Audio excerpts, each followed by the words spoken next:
Plato hukum akal. Plato pada tahun 427 sampai 347 sebelum Masehi adalah seorang filsuf Yunani yang berpengaruh, dikenal karena pandangannya mengenai akal dan hakikat manusia. Ia berargumen bahwa dengan menggunakan rasio pikiran terbuka, manusia dapat menemukan jalan terbaik untuk hidup. Menurutnya, pemahaman yang jelas tentang kebajikan dan kebahagiaan manusia adalah solusi bagi berbagai masalah individu dan sosial. Latar belakang Plato penting untuk memahami pemikirannya.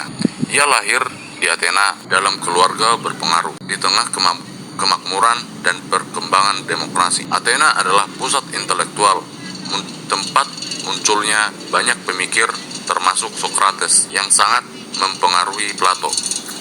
Ketika Athena mengalami gangguan politik dan Socrates dihukum mati karena dianggap membahayakan tradisi, Plato terinspirasi untuk meneruskan metode penyelidikan rasional yang diajarkan oleh Socrates. Socrates dikenal karena pendekatannya yang tidak meminta bayaran dan fokus pada pertanyaan-pertanyaan etis dan filosofis. Ia berpendapat bahwa hanya dengan mempertanyakan dan menguji hidup kita dapat menemukan kebenaran. Dalam dialog awalnya, Plato menunjukkan ide-ide Socrates dan meneruskan tradisi dialog sebagai cara untuk mendorong refleksi dan perubahan dalam diri individu. Meskipun Socrates tidak meninggalkan tulisan, pengaruhnya sangat besar dan Plato berhasil merumuskan banyak pemikirannya dalam bentuk tulisan. Plato mendirikan akademi di Athena, dianggap sebagai institusi pendidikan tertua di dunia. Dalam karyanya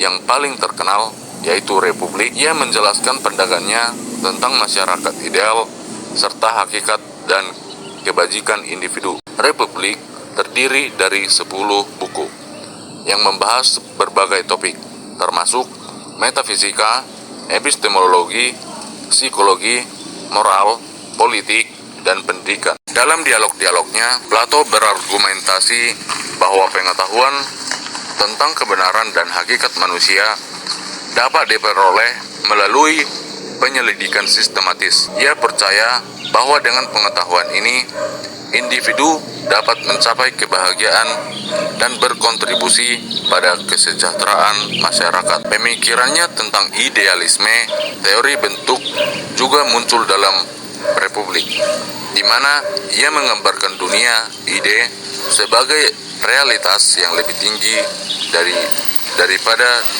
dunia fisik. Secara keseluruhan, warisan Plato dalam filsafat sangat mendalam dan memengaruhi banyak pemikir setelahnya, termasuk Aristoteles. Pemikirannya tentang akal, kebajikan, dan struktur masyarakat masih relevan dan menjadi dasar bagi banyak diskusi dalam etika, politik, dan filsafat hingga saat ini. Latar belakang metafisika. Meskipun Plato menyebut Tuhan atau dewa-dewa di beberapa tempat dalam teksnya, tetapi tidak jelas apa maksudnya ia memakai istilah tersebut. Tentu saja ia jauh dari politisme agama masyarakat Yunani ketika itu. Jika ia berbicara mengenai Tuhan yang tunggal, ia tidak memaksakannya dengan konsep Tuhan dekat dengan pemahaman Alkitab. Sebuah ada personal yang berhubungan dengan masyarakat individual dan ikut campur tangan dalam sejarah manusia.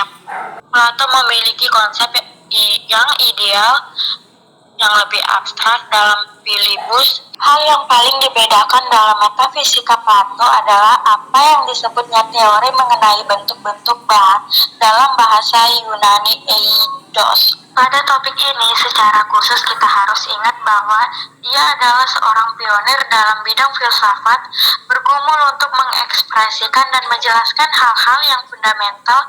Namun ternyata hal ini memang ide-ide yang sulit bagi pemikiran manusia untuk pertama kalinya. Plato sadar pengetahuan manusia tidak semudah permasalahan mengamati dengan pasif benda-benda dan kejadian-kejadian di dunia sekitar kita. Pengetahuan kita melibatkan bagaimana pemahaman yang di dalamnya secara aktif dan menginterpretasikan data yang diterima melalui organ-organ indrawi dan mengaplikasikan konsep-konsep untuk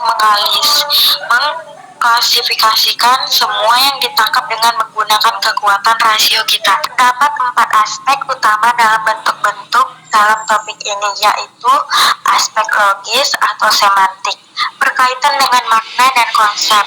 Yang kedua, aspek metafisik, berkaitan dengan apakah realitas tertinggi sebenarnya. Yang ketiga, aspek epistemologis, berkaitan dengan apa yang kita ketahui.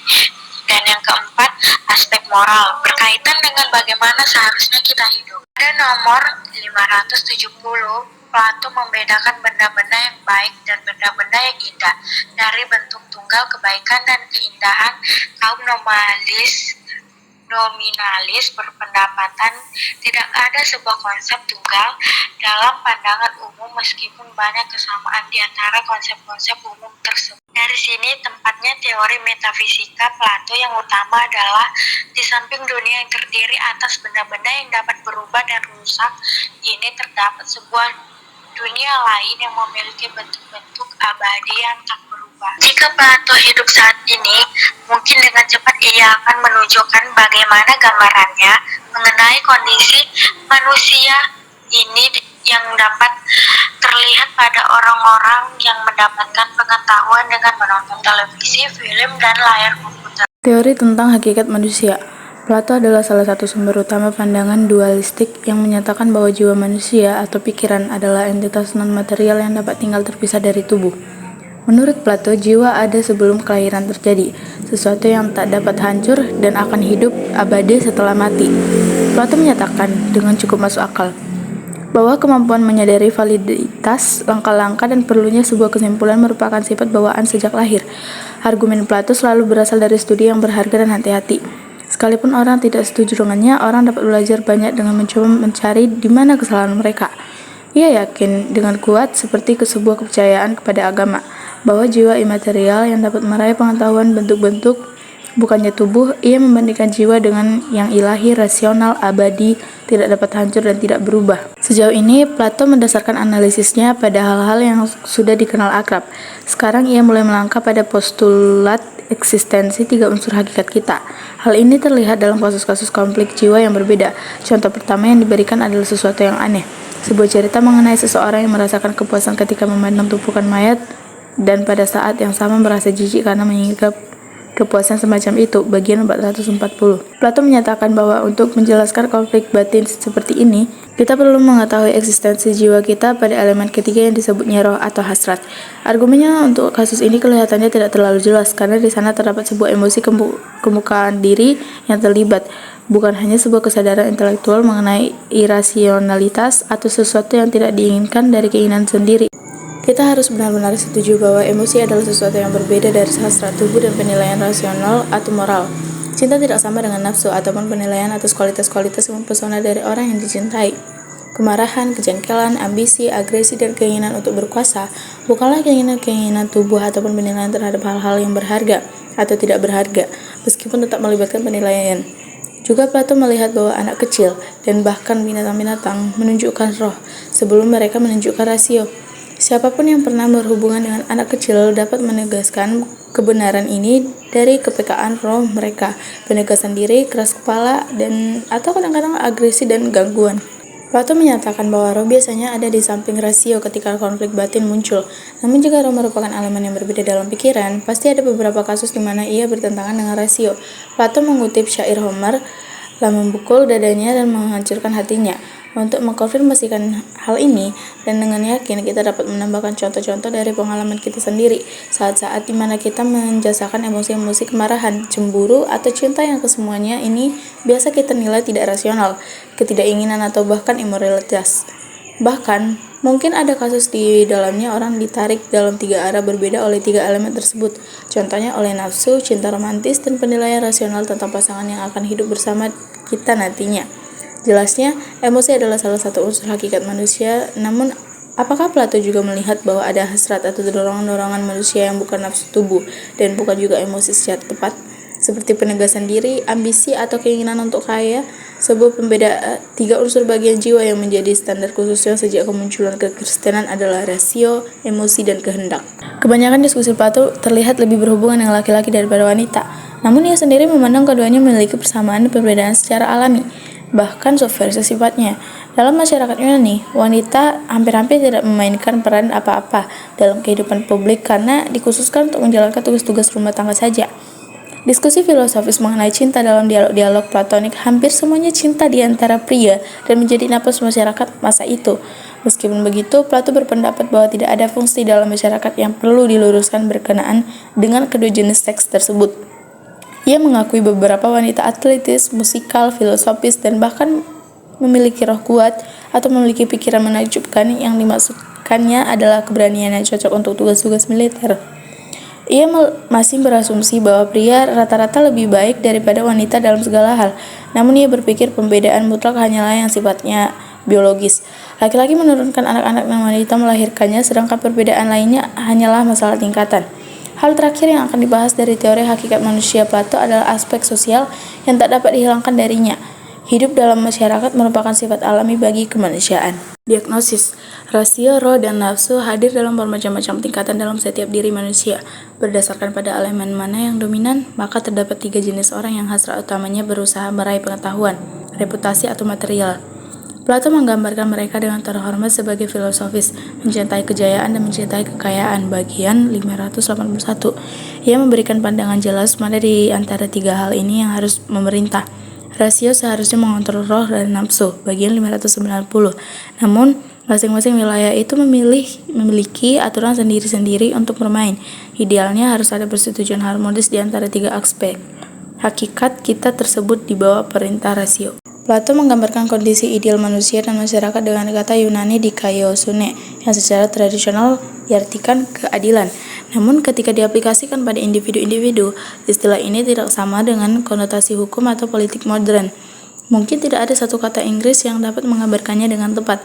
Kata-kata seperti kebajikan, moralitas, kehidupan yang benar, kesejahteraan, atau kesehatan mental mungkin dapat menjelaskan yang dimaksud Plato. Ia berkata bahwa kebaikan adalah salah satu jenis kesehatan mental, keindahan atau kebugaran, dan lawan sakit, cacat atau kelemahan.